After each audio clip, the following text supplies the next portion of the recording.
विधान परिषदेसाठी उद्या 1 वाजता राष्ट्रवादी नाव जाहीर करणार प्रदेशाध्यक्ष सुनील तटकरे यांची माहिती। उद्या अर्ज भरण्याचा शेवटचा दिवस। विधान परिषदेसाठी राष्ट्रवादी काँग्रेस पक्षाकडून उमेश पाटलांना संधी मिळण्याची शक्यता। जिशान सिद्दीकींना पक्षांतर्गत होणाऱ्या विरोधामुळे पाटील यांच्या नावावर शिक्कामोर्तब झाल्याची माहिती। शिवसेनेकडून विधान परिषदेसाठी किरण पांडव यांना संधी देण्याची मागणी। ओबीसी चेअर आणि शिंदेचे निकटवर्ती असल्यानं पांडव यांच्या नावाची घोषणा होण्याची शक्यता।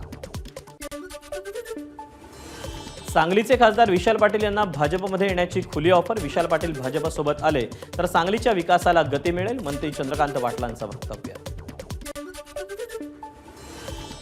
भाजप प्रवेशाबाबत कोणताही विचार केला नाही, खासदार विशाल पाटील यांची प्रतिक्रिया।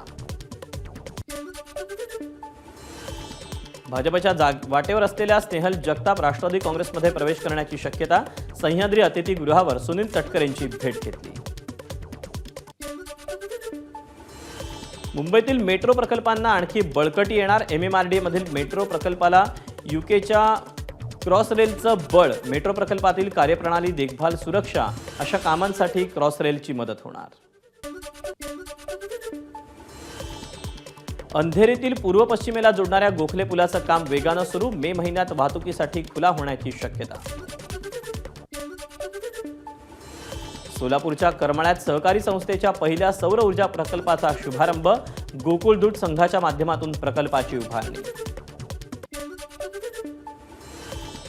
नागपूरमध्ये मदर डेअरीच्या फेज 2 प्रकल्पाचं नितीन गडकरींच्या हस्ते उद्घाटन। दूध संकलनासाठी इलेक्ट्रिक गाडी वापरण्याची सूचना। अतिदक्षता विभागात रुग्णाला हाताने हवा देण्याची वेळ। नांदेडच्या शासकीय रुग्णालयाची दुरावस्था समोर।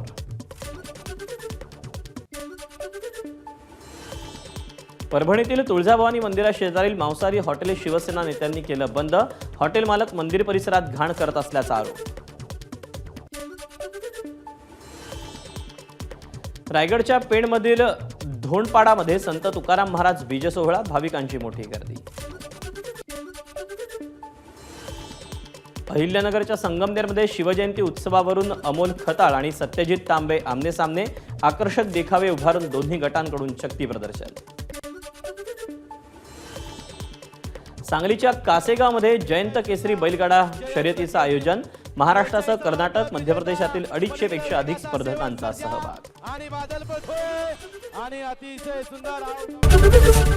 एबीपी माझा, उघडा डोळे बघा नीट।